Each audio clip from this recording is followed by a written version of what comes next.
अल-मुमिनु मिरआतुल मुमिन वल मुमिनु खैरुन फी मन ला यअलम व ला युअलम औ कमा क़ाल अलैहि अस्सलातु वस्सलाम व क़ाल अन्नबिय्यु सल्लल्लाहु अलैहि वसल्लम बुइस्तु मिन कुरूनि बनी आदम क़र्नन फ़क़र्नन हत्ता कुन्तु मिनल क़र्निल लज़ी कुन्तु मिन्हु औ कमा क़ाल अलैहि अस्सलातु वस्सलाम व क़ाल अन्नबिय्यु सल्लल्लाहु अलैहि वसल्लम ला युमिनु अहदुकुम हत्ता अकूना इलैहि अहब्बा मिन वालिदिही व वलदिही वन्नासि अजमईन औ कमा क़ाल अलैहि अस्सलातु वस्सलाम सदक़ल्लाहु व मौलानल अज़ीम व सदक़ रसूलुहुन नबियुल करीम। हो लाखों सलाम उस आका पर पुतला को जिसने तोड़ दिए, क्या क्या न दिया उस मोहसन आज़म ने, दस्तूर दिया मंशूर दिया, कुछ राहें दी कुछ मोर दिए।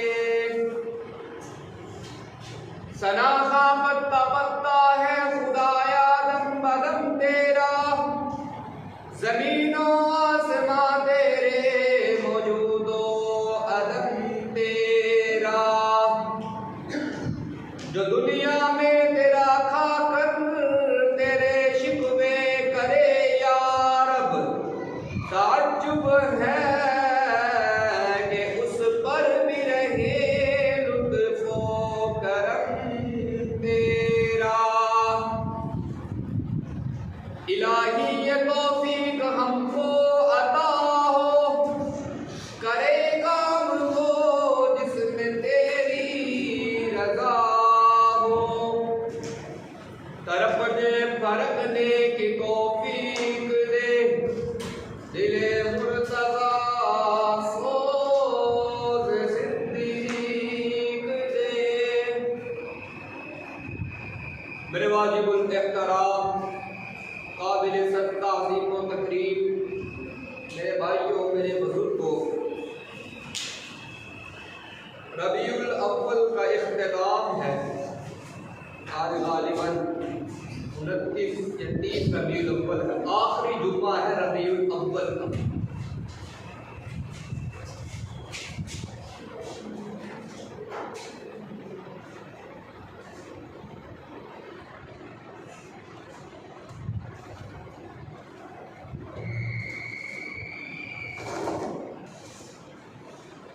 रबीउल अव्वल का आखिरी जुमा है और आखिरी मौजू तो पहले जुमे से शुरू था। मकसद विलादत रसूल, सीरत रसूल, उसवा रसूल, इस मौजू को शुरू किया था कि पूरे महीना में हुजूर की सीरत और सूरत को बयान किया जाएगा। आज रबीउल अव्वल का आखिरी जुमा हम अदा कर रहे हैं। इस जुमे के अंदर हुजूर की विलादत का मकसद, मौजूदा हालात पर नज़र और अल्लाह रब्बुल इज़्ज़त की वहदानियत, इन 3 बातों पर, 3 मौजू पर मुख्तसर बात करके अपनी बात को पूरा करूँगा। सबसे पहली बात, हुजूर सल्लल्लाहु अलैहि वसल्लम की विलादत का मकसद क्या था? आलम का ईसा, सब नबी आए हैं, वो किस मकसद के लिए आए हैं? और मेरा नबी आया है तो किस मकसद के लिए आया है? उससे पहले, आगे बढ़ने से पहले मैं आप हज़रात की खिदमत में कुछ बातें रखना चाहता हूँ। वो ये है कि हुजूर अकरम सल्लल्लाहु अलैहि वसल्लम ये वो पैगंबर है, वो खातमुन नबिय्यीन है कि जो नबीयीन थे, जब कायनात बनी नहीं थी। हुजूर ने खुद फरमाया मैं उस वक्त भी खातम नबीयीन था, जब आदम मट्टी और पानी की कश्मकश में था। अल्लाह ने मुझे उस वक्त भी पैदा फरमा लिया और खत्मे नबुव्वत की मोहर भी लगा दी।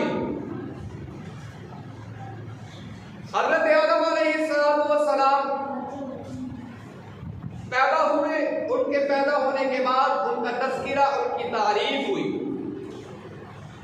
हज़रत नूह अलैहिस्सलाम पैदा हुए, पैदा होने के बाद उनका तज़किरा और तारीफ आया हुई। इसी तरह हज़रत आदम से लेकर हज़रत ईसा तक जितने पैगंबर आए हैं, उनकी तारीफ, उनका तज़किरा उनकी विलादत के बाद हुआ। बाद विलादत हुजूर सल्लल्लाहु अलैहि वसल्लम के क्या कहने हैं, मेरा पैगंबर आया बाद में है। तारुफ और तज़किरा, वो भी तारुफ थोड़ा नहीं, मुकम्मल तारुफ पहले हुआ, हुजूर बाद में आए। पहले अंबिया आए हैं, पहले तारुफ बाद में, हुजूर आए बाद में, तारुफ पहले हुआ। अल्लाह रब्बुल इज्जत ने आलम अरवाह के अंदर दो इज्तिमा किए। एक इज्तिमा के अंदर अल्लाह ताला ने अपनी रुबूबियत और अपनी वहदानियत का ऐलान किया और तस्दीक लगाई, तस्दीक की, तमाम रूहों को जमा किया, जिसमें अंबिया भी शामिल थे और गैर अंबिया भी शामिल थे। अल्लाह ने फरमाया अलस्तु बिरब्बिकुम, क्या मैं तुम्हारा रब नहीं हूं? क़ालू बला शहिदना, सबने कहा क्यों नहीं, हम गवाही देते हैं। उसके बाद अल्लाह रब्बुल इज्जत ने फकत अंबिया का इस्तेमाल किया, गैर अंबिया नहीं थे, उमूमी शिरकत नहीं थी, फकत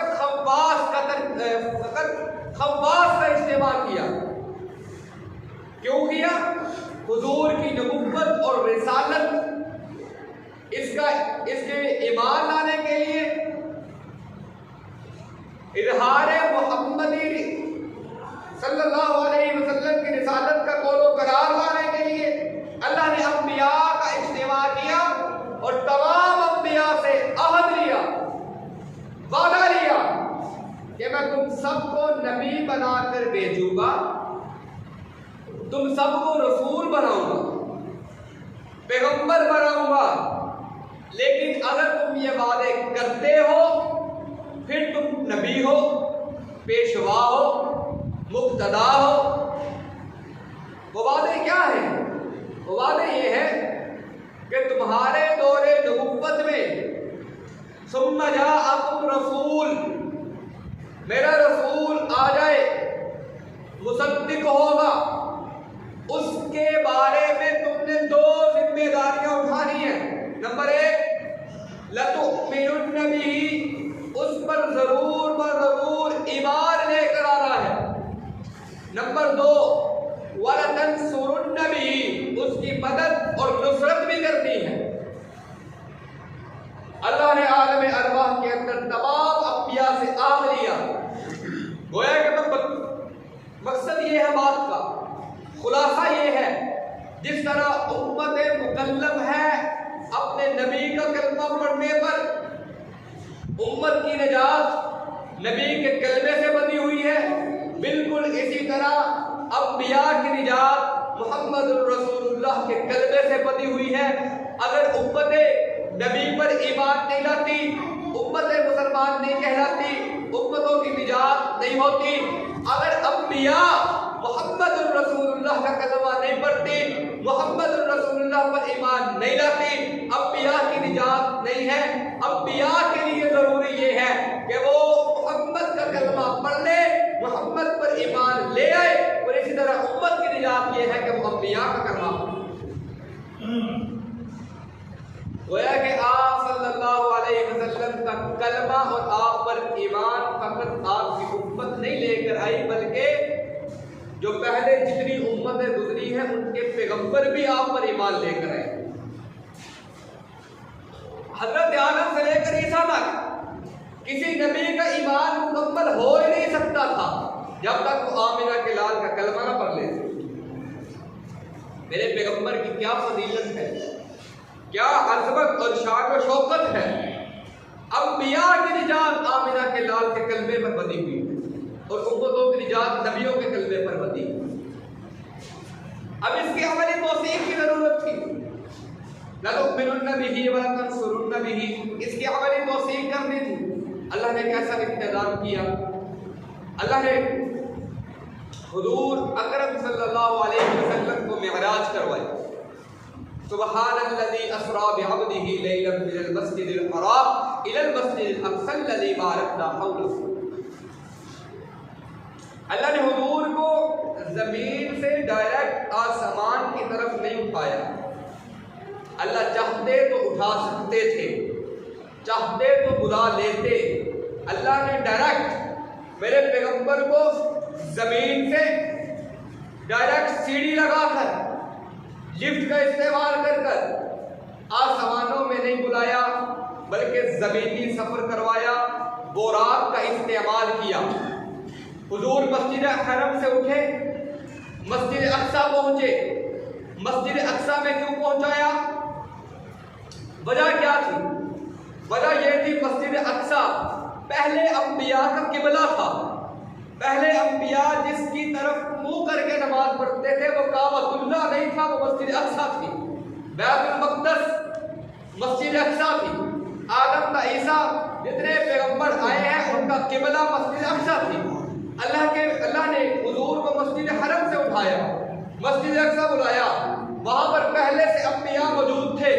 आदम का ईसा सब रसूल मौजूद थे, आदम का ईसा सब नबी मौजूद थे, आदम का ईसा सब पैगंबर मौजूद थे। अज़ान कही गई, इकामत कही गई, अब इंतजार में बैठे हैं। बारी इमामत की आई। हुजूर फरमाते हैं, मिशकात की रिवायत है, फ़क़द्दमनी जिब्रील ने मेरे कंधे से पकड़कर मुझे मुसल्ले पे खड़ा कर दिया।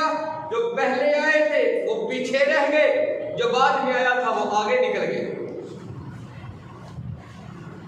इसके अंदर एक और बात मैं आपकी ज़हन में रखना चाहता हूँ, वो ये है, इसके अंदर से इस्तेदलाल किया जा सकता है कि इमाम मुक्तदियों का इंतजार नहीं कर सकता, बल्कि मुक्तदी इमाम का इंतजार करते हैं। ये एक नुक्ता। पहले मुक्तदी बैठे हैं, इंतजार में बैठे हैं, अज़ान भी कही गई है, इकामत भी कही गई है, मुसल्ले पे कोई नहीं। गोया के मुसल्ले पे खड़े होने वाला इमाम अभी तक आया नहीं है। मुक्तदी इंतजार में। किसी पैगंबर की जरूरत नहीं थी मुसल्ले पे खड़े होकर इमामत करवाने, क्योंकि इमाम आमिना के लाल है, फखरुल अंबिया। अरब के अंदर वही मुअज़्ज़म, अजम के अंदर वही मुकर्रम। हुजूर ही सबसे आला है, सबसे अरफा है। मुक्तदी इंतजार में बैठे हैं, हुजूर मुसल्ले पे खड़े हुए, हुजूर ने इमामत करवाई। अब मुक्तदी कौन बने? जो मुक्तदा थे। मुक्तदी कौन बन गए? जो मुक्तदा थे। आपके मुक्तदी कौनों के इमाम, आपके मुक्तदी कौमों के इमाम, उम्मतों के इमाम, मुल्कों के इमाम, रकबों के इमाम, और आप सल्लल्लाहु अलैहि वसल्लम सबके इमाम। वमा अर्सलनाका इल्ला रहमतल लिल आलमीन। अल्लाह ने फरमाया, मेरा महबूब तुझे मैंने तमाम जहानों के लिए रहमत बनाकर भेजा। हुजूर को मेराज के मौके पर उधर बुलाया। लतुमिनुन्न की अमली तौसीक के लिए तमाम अंबिया ने मेरे पैगंबर की इमामत का इकरार किया, पीछे नमाज पढ़ी। ये इस बात की दलील थी कि वो तमाम अंबिया हुजूर पर मुत्तफिक थे, हुजूर पर ईमान ले आए। लतुमिनुन्न की अमली तौसीक पूरी हुई। इसके अंदर से एक और बात निकलती है, अगर इमाम के पीछे पढ़ने वाला मुक्तदी इमाम से राजी ना हो, शरीर हो, बुग़्ज़ रखता हो, कीना रखता हो, उसके लिए हुक्म है वो सब से निकल जाए, वो इमाम के पीछे नमाज ना पढ़े। जिसके बारे में उसका दिल ही साफ नहीं है, उस इमाम के पीछे नमाज ना पढ़े। अब बियान आमिना के पीछे नमाज पढ़ ये साबित कर दिया था कि हमारा इमाम आमिना का लाल है। अगर कोई नबी वहां से निकल जाता गोया कि उसका ईमान गैर मुकम्मल था। ईमान मुकम्मल नहीं जब तक वो आमिना के लाल के पीछे नमाज ना पढ़ लेते। सारे पैगंबरों ने मेरे पैगंबर के पीछे नमाज पढ़ी, गोया कि वो मेरे पैगंबर को अपना इमाम मानते थे और ईमान ले आए। आगे फरमाया वाला तंसुरुन नबी, जब वो आ जाए फिर उसकी मदद और नुसरत भी कर दी। अब इसकी अमली तौसीक की जरूरत थी। अल्लाह ने हजरत आदम से लेकर हजरत ईसा तक जमी अंबिया को एक एक करके आसमानों में उठा लिया। फौत हुए, बुलाते गए अपने पास, लेकिन हजरत ईसा को जिंदा आसमानों में उठाया, जिंदा। उस वक्त के ईसाई कहते थे ईसा कत्ल हो गए, सूली पे चढ़ गए। अल्लाह कहते हैं बल्कि अल्लाह ने उसे आसमानों में उठाया है। अहले इस्लाम का मुत्तफ़क़ा अक़ीदा कुर्बे क़यामत हज़रत ईसा का नुज़ूल होगा। मिशकातुल मसाबीह उसके अंदर जो रिवायत है क़यामत के बाद, एक पूरा बाब बता हुआ है क़यामत के बाब में, उसके अंदर क़यामत की 6 बड़ी निशानियाँ हैं। उसमें एक बड़ी निशानी ये है कि कुर्बे क़यामत हज़रत ईसा का नुज़ूल होगा। अब हज़रत ईसा कुर्बे क़यामत आएंगे, दज्जाल को कत्ल करेंगे, निज़ाम अदल और इंसाफ कायम करेंगे। यहूदी यहूदी नहीं रहेगा, ईसाई ईसाई नहीं रहेगा, सिख सिख नहीं रहेगा, बुद्ध मत नहीं रहेगा, अंग्रेज अंग्रेज नहीं रहेगा। सारे नबी के उम्मती नजर आएंगे। हज़रत ईसा अपनी शरीयत को छोड़कर मुहम्मदी शरीयत को अपनाएंगे। एक अमली तौसीक तो ये है।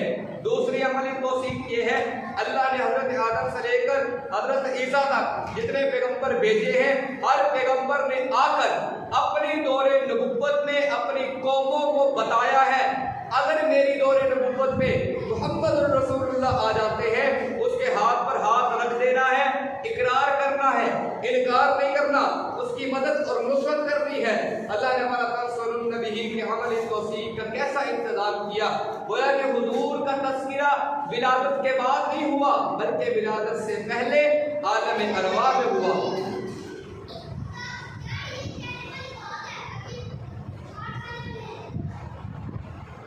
बाकी अंबिया जितने आए हैं उनकी विलादत पहले हुई, तज़किरा तारुफ बाद में हुआ। मेरा पैगंबर बाद में आया है, तारुफ और तज़किरा पहले हुआ है। जिस तरह हजरत जाबिर रज़ियल्लाहु ताला अन्हु ने हुजूर से पूछा, या रसूल अल्लाह ये बताइए कि आप कब से हैं, या यूं पूछा कि अल्लाह ने सबसे पहले कायनात में किस चीज को बनाया। हुजूर ने फरमाया कि जाबिर, अल्लाह ने सबसे पहले अपने नूर से मुझे मोहम्मद का नूर बनाया।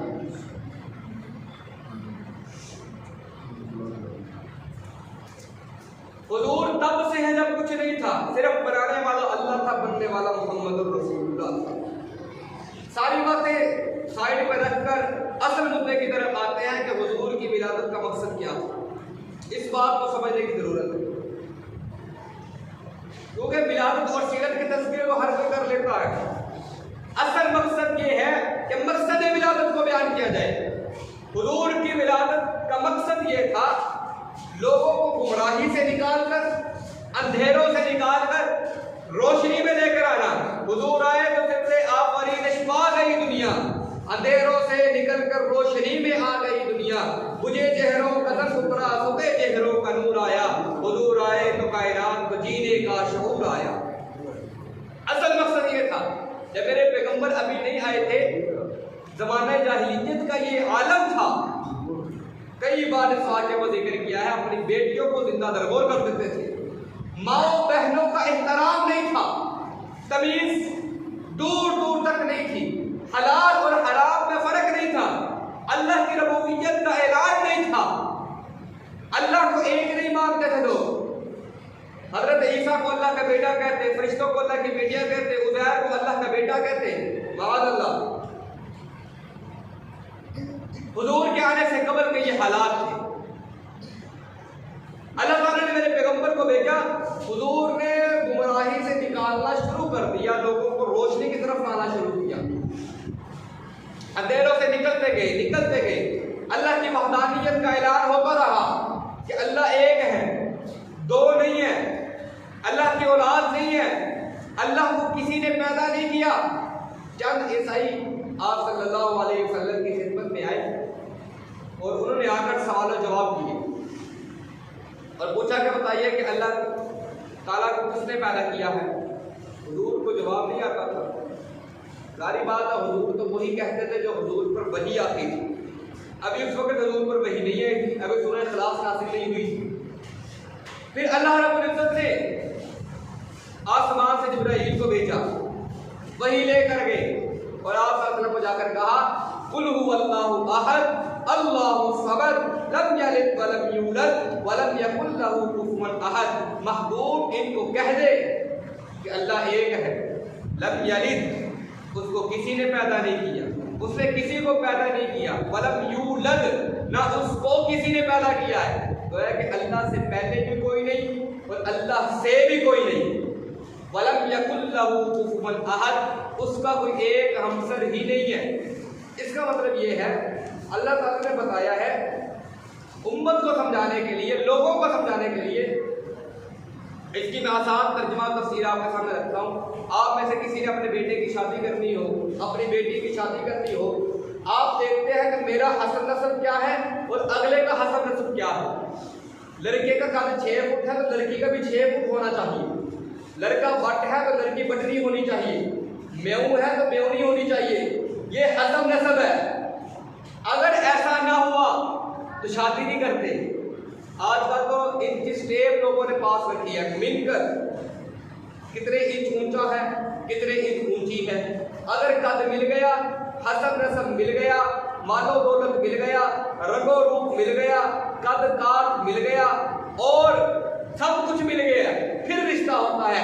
अल्लाह कहता है मेरा कोई हमसर है ही नहीं है, मेरे जैसा है ही नहीं है।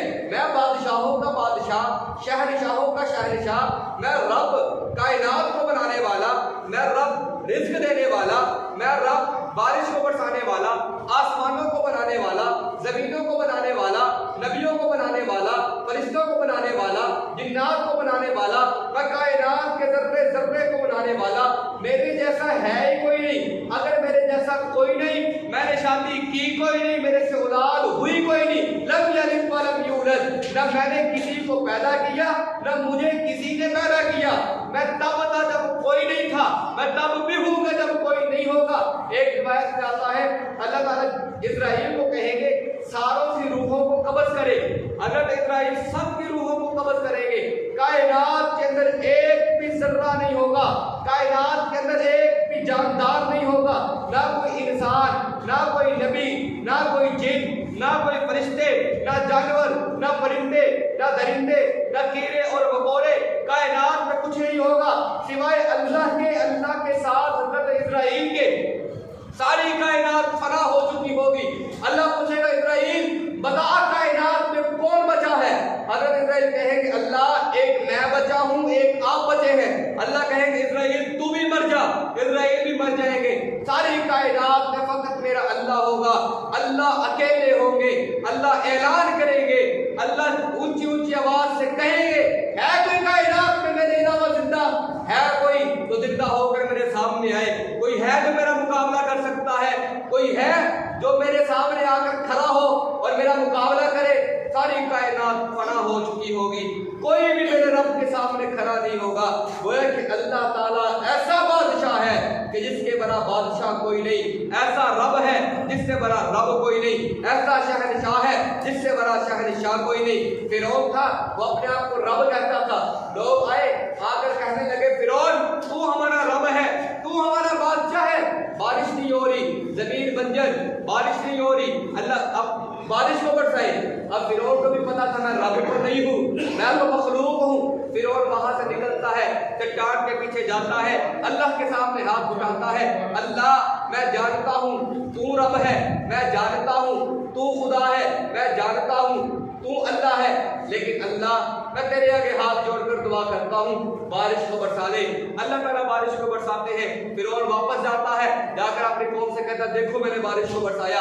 अल्लाह तो ऐसा रहीम है, ऐसा करीम है, ऐसा गफूर है, अल्लाह ऐसा बादशाह है। उस फिरौन की दुआ को भी कबूल कर लिया जिसने रबूबियत का दावा किया दिया, उस फिरौन की दुआ को कबूल कर लिया जिसने कायनात में एक नेकी नहीं की, अल्लाह ने उसकी दुआ पर भी बारिश को बरसाया। ऐसा रब आपको कहां मिलेगा? आज दुनिया के बादशाहों के पास चले जाए, अपने हाथों को भिलाए, उससे सदका ले, ज़कात ले, अतियात ले, पैसे उधार मांगे, वो बादशाह भी होगा दुनिया का, पैसे भी देगा, जलील भी करेगा, लोगों को बताएगा। आज तो मोबाइल का दौर है, तस्वीरें खींचेगा, वीडियो बनाएगा, अपलोड करेगा कि मैंने इतने गरीबों को खाना खिलाया। वो मेरा रब जो सारी कायनात को पालता है, सारी कायनात को खिला रहा है, कभी किसी को कुछ नहीं कहता। गुनाह भी करते हैं वो फिर भी जिंदा रखा हुआ है, जिना भी करते हैं माअल्लाह फिर भी जिंदा रखा है, बेहयाइयां, बदकारियां और क्या से क्या हम करते हैं, लेकिन उस रब ने हमें फिर भी जिंदा रखा है, अपने नेमतों की बारिश कर रहा। तो मेरे दोस्तों, मेरे बुजुर्गों, तो हमारा क्या अमल होना चाहिए? हमारा अमल यह होना चाहिए कि हम उस रब के दर पे आ जाएं। उस रब के दर के सिवा कायनात में कोई ऐसा दर नहीं है कि हम उस दर के पास चले जाए और हमें हर वो चीज मिल सके जो हमें उस दर से मिलती है। मेरे दोस्तों, मेरे बुजुर्गों, जिसके दर पे हम जाएंगे वो भी मेरे रब के दर पे होगा। मेरे रब के दर से अलावा कोई ऐसा दर नहीं है जो हमें जिंदगी दे, मौत दे, सेहत दे, बीमारी दे, शिफा दे, बच्चे दे, औलाद दे, माल दे, रिज्क दे। कोई ऐसा दर नहीं है सिवाय अल्लाह के दर के अलावा। इसीलिए मेरे दोस्तों, आपसे मेरी रिक्वेस्ट ये है, अल्लाह के दर पे आना पड़ेगा, अल्लाह से मांगना पड़ेगा। औलाद मांगनी है तो अल्लाह से मांगनी है, माल मांगना है तो अल्लाह से मांगना है, रिश्तों की वजह से परेशान है तो अल्लाह से रुजू करना है, रिज्क की वजह से परेशान है तो अल्लाह से रुजू करना है, अजीजो अकारिब से परेशान है तो अल्लाह से रुजू करना है, घर के अंदर खाना खत्म हो गया अल्लाह से रुजू करना है। एक सहाबी रसूल मस्जिद नबवी में आते हैं, 2 नफल पढ़ते हैं, अल्लाह से दुआ करते हैं, चले जाते हैं। हुजूर कहते हैं, सहाबा तुम्हें पता है ये क्या लेने आया था? सहाबा कहने लगे, या रसूलल्लाह किस लिए आया था? फरमाया कि इसके घर में नमक खत्म हो गया था, ये अल्लाह के पास आया, ऐसा नफल पर अल्लाह से दुआ की, अल्लाह मुझे नमक दे दे। सहाबा तो नमक भी अल्लाह से मांगते थे। आज हमने अपने ही कोई बनाए हुए हैं, हम उसके दर पे जाते हैं, अल्लाह के दर पे नहीं जाते हैं। मुझे एक बात समझ नहीं आती, ये जो अल्लाह के बड़े बड़े वली गुजरे हैं, गुजर गए हैं ना, जिंदा तो नहीं है, हम इनके दरों पे जाकर इनसे क्यों मांगते हैं? वो बेचारे खुद अपने आप को नहीं बचा सके, खुद कब्रों के अंदर चले गए, अमलो मट्टी के नीचे चले गए हैं, हम उनके दर पर जाकर क्यों मांगते हैं? हमारे उस्ताद बता रहे थे कुछ दिन कबल, वो गाड़ी लेकर जा रहे थे, गाड़ी पंचर हुई बिल्कुल दाता दरबार के सामने, और कहते हैं कि वहां पर सजदे हो रहे थे कब्रों पर। अल्लाह रब्बुल इज्जत से इतना डरना चाहिए। अल्लाह ने सजदों को हराम कर दिया। अल्लाह ने फरमाया, अगर सजदा करना है तो मुझे रब के सामने करना है, मेरे अलावा किसी को सजदा नहीं करना। मेरे दोस्तों, मेरा सवाल ये है कि जिसके सामने हम सजदा करते हैं, जिस कब्र वाले के सामने सजदा करते हैं, वो तो अपनी जान को नहीं बचा सका, वो तो खुद मनो मट्टी के नीचे चला गया, वो तो अपनी जिंदगी का भी मुकल्लफ नहीं था, उसने हमारी जिंदगी को क्या बख्शना है? आप अगर जाए ना दाता दरबार, वहां पर मांगने वाले होंगे, हम जाते हैं दाता से मांगने के लिए, मांगने वाले हमसे मांग रहे होते। कभी आपने मुशाहिदा किया होगा। और दूसरी बात ध्यान रखें, इन अल्लाह के वलियों को इनकी कदर और इनकी इज्जत करनी चाहिए। ये वो वली गुजरे हैं जिनको अल्लाह के साथ ताल्लुक बड़ा मजबूत था इनका। पीराने पीर शेख अब्दुल कादिर जिलानी रहमतुल्लाह, कितने बड़े अल्लाह के वली गुजरे हैं। उनकी किताब बुनियाद तो तालिबीन, उसका कभी मुताला करने का अगर दिल करे उसको मुताला करें। इतने बड़े पीर गुजरे हैं और आज हमने उन अल्लाह के वलियों के साथ ऐसी ऐसी चीज़ों को मंसूब कर दिया है। अगर वो अल्लाह के वली उन चीज़ों को सुन ले, उन चीज़ों को देख ले, मैं खुदा की कसम खा कर कहता हूँ कि वो फिर से मर जाएंगे। मैं आपको एक बात बताता हूँ, ये मेरे पास मोबाइल में स्क्रीन शॉट मौजूद है। तो क्या है, अल्लाह रब्बुल इज्जत और पीराने पीर शेख अब्दुल कादिर जिलानी रहमतुल्लाह जन्नत में सैर कर रहे थे।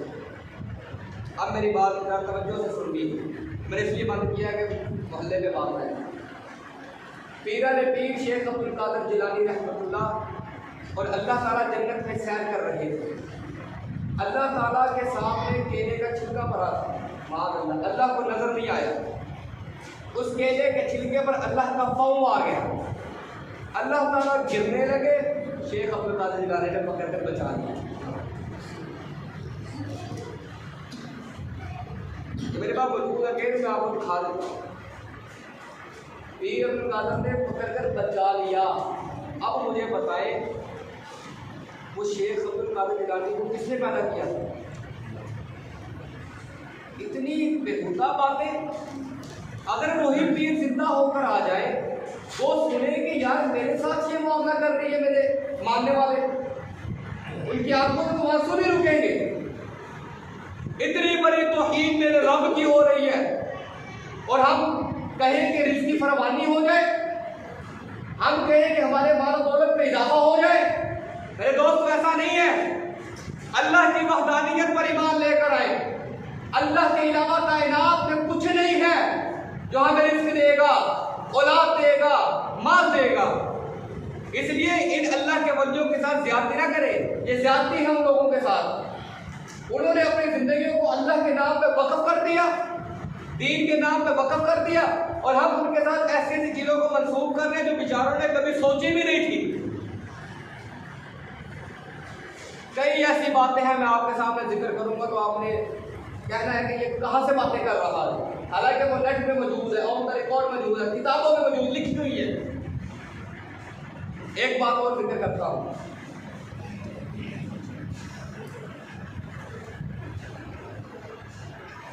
पीर अब्दुल कादिर जिलानी रहमतुल्लाह के दो पीर फौत हो गए, कब्र में चले गए, कब्र में चले गए।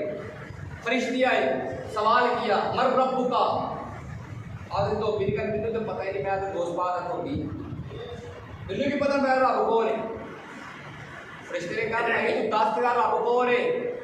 यार मैनू नहीं पता, मैं तो दोस्त बात होगी साहब, मैं तो मेरे कपड़े धोना। कितनी देर में गोश्त पास खुद कब्र में आ गए और आप कहने लगे फरिश्तों क्यों तंग करते हो मेरे मरीज को? फरिश्तों ने कहा कि ये बताता ही नहीं है इसका रब कौन है। गोश्त पास ने कहा कि ये नहीं बताएगा, जब अल्लाह से जाकर कहा तो गोश्त पास में आ गया। अब फरिश्ते वापस अल्लाह के पास गए। अल्लाह ताला यूं बैठे हुए थे, टेक लगा लेटे हुए थे, बल्कि माद अल्लाह जो मैं आपको सुना सकता हूँ, इनकी कई एक बातें दिखा सकता हूँ, सुना सकता हूँ। अल्लाह ताला जो टेक लगा कर बैठे लेटे थे। फरिश्ते आए, कहने लगे, फरिश्ते ने कहा अल्लाह जी हम उससे सवाल पूछ रहे थे तो एक बंदा आया जो अपने आप को गोश्त बात कह रहा है, पीर अब्दुल कादिर जिलानी कह रहा है, वो आपसे कह रहा है कि जाओ कोई सवाल का जवाब नहीं देगा। जब अल्लाह ने सुना ना कि फरिश्तों ने पीर अब्दुल कादिर जिलानी का नाम लिया, अल्लाह ताला उठ के बैठे और तुसी उसे क्या गए वापस आए और उन्होंने छेड़ना पीर अब्दुल कादिर जिलानी तो होगी। फिर अल्लाह ताला ने पीर साहब से माफ़ी मांगी कि अब मेरी बात को वजह सुनना। फिर पीर अब्दुल कादिर ने कहा कि एक शर्त पे मैं छोड़ूंगा, अगर मेरे साथ ये वादा किया जाए कि क़यामत तक मेरा कोई मुरीद है उससे सवाल जवाब न किया जाए। इस मुआहदे पर अल्लाह ताला ने उस फरिश्तों को उसके बाद दोबारा नहीं भेजा और पीर साहब से इस मुआहदे पर ये बात तय हो गई। अब क़यामत तक पीर साहब का कोई धोबी आएगा या पीर साहब का मुरीद आएगा, उससे सवाल जवाब नहीं किया। यकीन करें आंखों में आंसू नहीं आते। वो रब जो हमें खिला भी रहा है, पिला भी रहा है, रिज़्क़ भी दे रहा है, हमारा दौलत भी दे रहा है, हम उस रब के साथ कितनी बड़ी तौहीद कर रहे हैं। मेरे दोस्तों, मेरे बुजुर्गों, असास की बात यह है अल्लाह रब्बुल इज़्ज़त के दर पे आ जाए, अल्लाह के अलावा किसी के दर पे ना जाए। नज़र, न्याज, मन्नत और कोई भी है अल्लाह के रस्ते में दे, अल्लाह के नाम के अलावा किसी को न दे। ये कुरान मजीद पढ़ा है, तर्जुमे वाला कुरान मजीद ले ले, दूसरा पारा है और जहाँ पर पहला रुबा ख़त्म होता है उसके ऊपर एक आयत लिखी है, इन्नमा हर्रमा अलैकुमुल मैतता वद्दमा वलहमुल खिंज़ीर वमा उहिल्ला बिही लिग़ैरिल्लाह। अभी उठ जाए, अभी पढ़ लें। उसके अंदर अल्लाह ने वाज़ेह तौर पर लिखा है अल्लाह के नाम के अलावा किसी और के नाम पे कुछ हलाल किया जाए, अल्लाह के नाम के अलावा किसी और के नाम पे कुछ दिया जाए, हराम है, हलाल नहीं है। अल्लाह कुरान में ये कह रहा है और हम अल्लाह से गोया कि इसका मतलब ये है हम अल्लाह के सामने अकड़ कर खड़े हैं कि तू जो मर्जी कहता रहे ही अपनी मर्जी करनी। मेरे दोस्तों, मेरे बुजुर्गों, मैं आपके सामने कुरान को बयान कर रहा हूँ, मैं आपके सामने इख्तिलाफी बात नहीं कर रहा। ये मैंने कुरान की आयत आपके सामने पढ़ी है।